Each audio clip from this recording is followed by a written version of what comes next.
Okay, next I think I'll hook up my throttle cable here. It looks like it's like pretty comfortable just going right over the top of all these tubes. Okay, I'm holding the throttle up, and this little nubbin here has to slide into that groove. And then there's an opening for the wire here. Slide that in, and then down like that. There we go. Once that's in, then put this in here.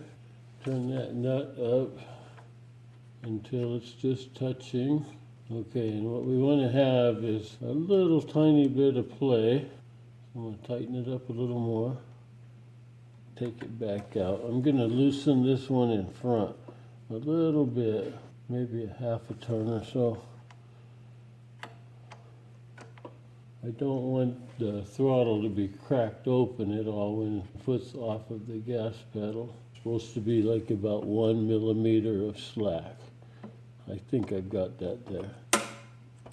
Throttle's all the way closed, so all I need to do is snug up that nut, this size 12.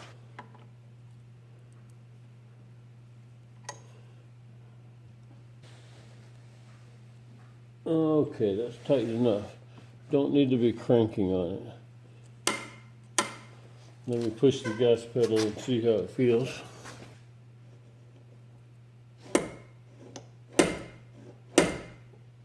Yeah, I think it's good. Here's the air intake hose. It's got 2 parts on it. It's got this little baffle. I think the purpose of this is to reduce the noise of the air intake. The clamp on here, slide these together. And then it has a little groove here. This just slips down in the groove. Tighten that up. That's on nice and tight. Couple of clamps on here.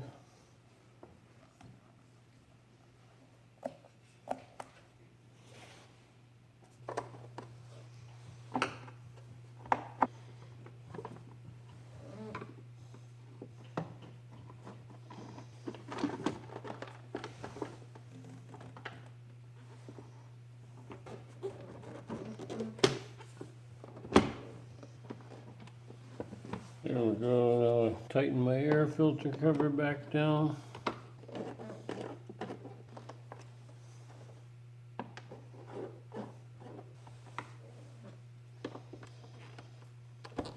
All right. There we go. Now I'll just tighten these 2 clamps. That's probably tight enough. Yeah. There we go. Coil wire over here. Go ahead and plug that in so I don't forget later. Okay, air tube is in. Alright, next thing I'm going to do is bleed these brakes. According to the manual, I'm supposed to bleed out the master cylinder first, but last time I didn't do that. I just regular bleed ports out and it worked fine. So that's what I'm going to try to do again. I'm using Napa .4 brake fluid. Noisy chickens. Keep in mind that there's a divider between the front and back. If you just look at the front, it'll look full, but the back will be empty. So when you're doing the back brakes, you gotta look at the back side of the... Quiet, you chickens. You gonna be quiet? Huh? Okay then. I got a clean jar and a little vinyl tube here. This will slide over the bleeder valves, and I'll put it in the jar so I don't spill any. Get my screwdriver in there. Pry that cap off. There we go. Alright, and there's the cap. Size 10. Try not to get any dirt in my brake fluid. There we go. Okay, when I tell you, you're going to push it all the way down. All the way down, okay. Okay, push. And then hold it to the bottom. I don't want it to suck air back in. Okay, let it up. Okay, ready? Push it down. Okay, let it up. Push down to the bottom. Let it up. Push down to the bottom. Let it up. Down to the bottom. Let it up. And see fluid starting to come out. Okay, I ran quite a bit of fluid through here. I better check the level. Kind of dirty looking. Maybe just because it's got air in it. Okay, I topped it off. Make sure I have plenty of fluid in there. Okay, push it down.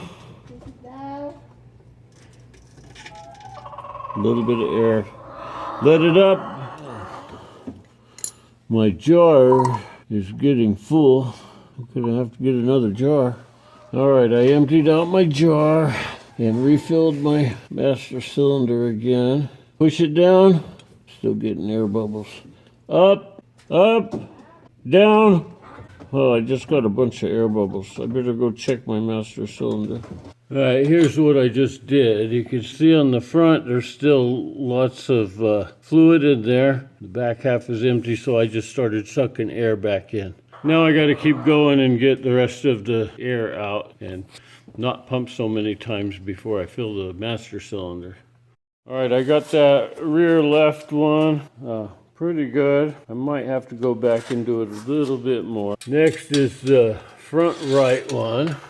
It's up here, pointing up that way. So I just gotta put my hose on there and bleed that one out. Okay. Down. Up, down, up. See the fluid going up the tube here. 0 air bubbles. I think that's good. Put the little cap back on. There we go. Next one I'm gonna do is this one right here.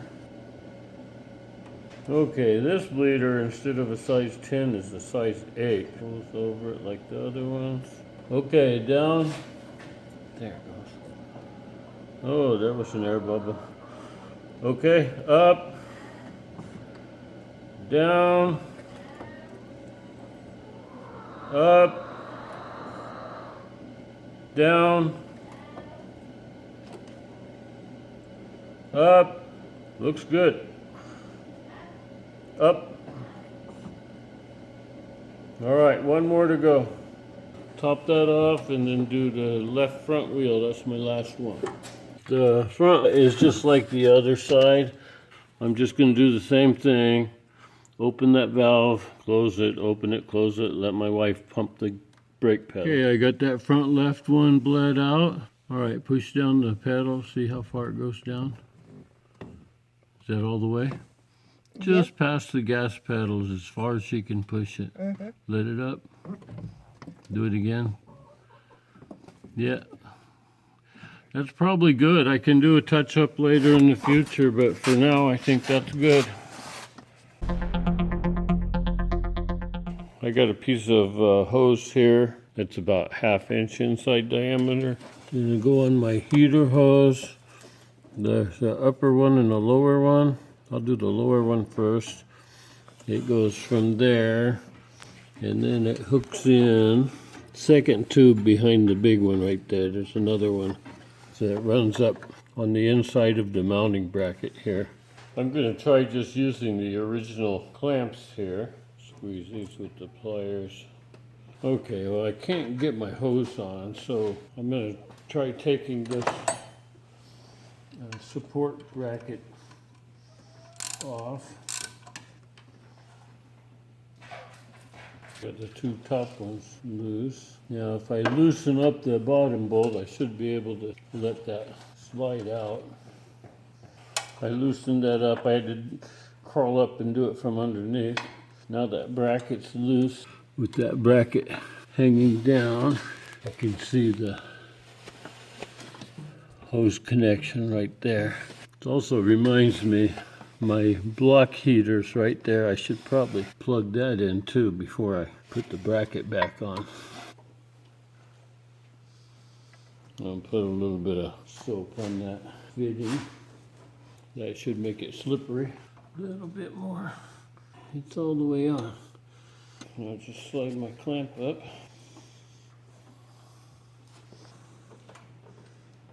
Having trouble getting my clamp over the fitting there. I think that's good right there. Dab of soap around it to make it slippery. Hopefully it doesn't leak. Bend this one up. It has to zigzag a little bit. I'm gonna need to take another inch off of that. Otherwise my tube's gonna be kinked. That should be good. All right, got that one. This is the original shape of that hose. It's like molded to have a 90-degree turn in it, but I couldn't find any of these for sale anywhere, so I'll just have to make do. My block heater is right down there, that little rectangular plug-in. I have a cord for it here. I'm just gonna plug that in right now because it's gonna be hard to get in there after I put this bracket back on. Got it. There, I got it plugged in. That will just go in between those middle intake pipes. I think it'll be good. And then put those two bolts back in.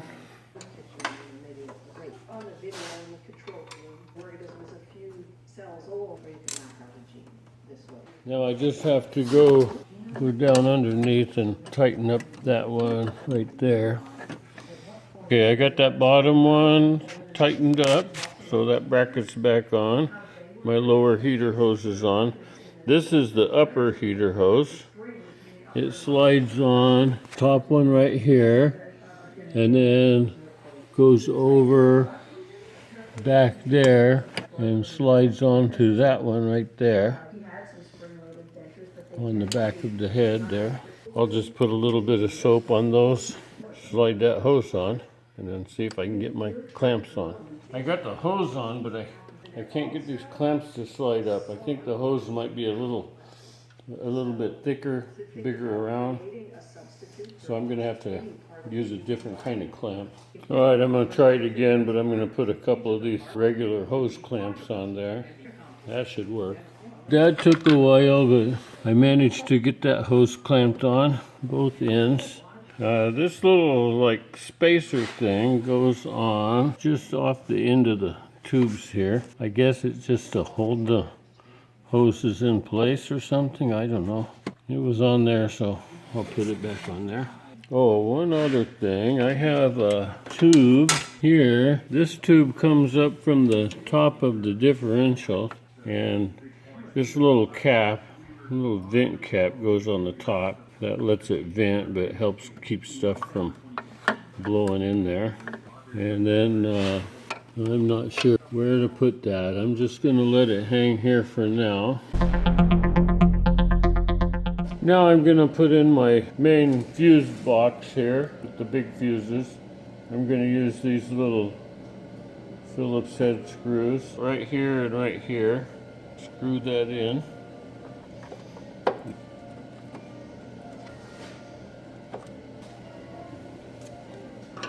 Got my fuses all checked out and put together. The 60 amp fuse, 50, 40, 30. Before I screw this on, I want to connect these two wires here. This is the wiring harness. This goes to the positive battery terminal. This one goes to the starter motor. And this one goes to the alternator. The alternator has a white wire with a green stripe on it. I think this the starter motor one is just a black wire. On this first 60 amp fuse here, connect the back side first.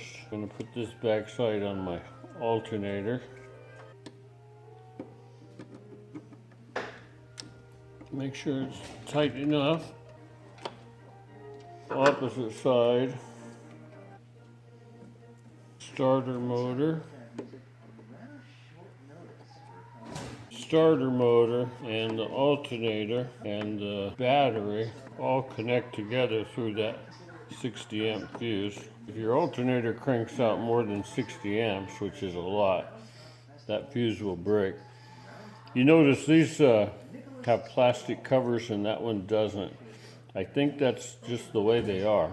There's a little groove to slide the wires through here.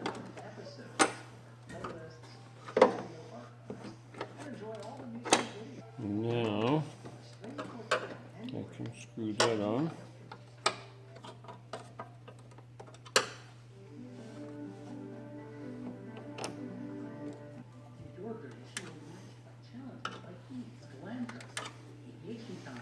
There we go. Now these wires plug in bottom of these fuses down here. White with a green stripe, white with a yellow stripe, and then just plain white. White with the green goes to a 15 amp fuse in the fuse box and then to the main relay. The white with the yellow just goes to like 6 different fuses in the fuse box. And then the white one goes to a 20 amp fuse in the fuse box and then to the rear wheel anti-lock brakes. White green to the 50 amp, white yellow to the 40, and plain white to the 30. Stick those down there and plug them in. I'm going to take this back off real quick. It'll be easier to plug those in if I can see what I'm doing.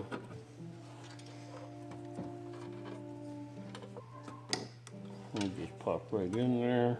And the white one. There we got it. Now I will screw this fuse box back on. So it has a total of 5 wires connected to 4 fuses.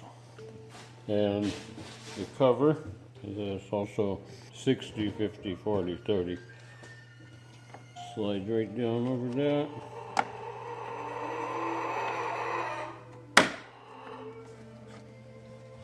Clip on. And there we go. All right. Okay, the other end of the wires, this one, I've got it labeled, it's just a black wire. Has a connector with a little boot on the starter motor right there. I'll just screw that on there. The other one is the white with the green stripe, I think. It goes on the back of the alternator right there. So I'll go ahead and put those 2 on. Okay, I got that one hooked up to the alternator there, connected to the starter motor, and I slid the boot on over the nut there. So that should be all good.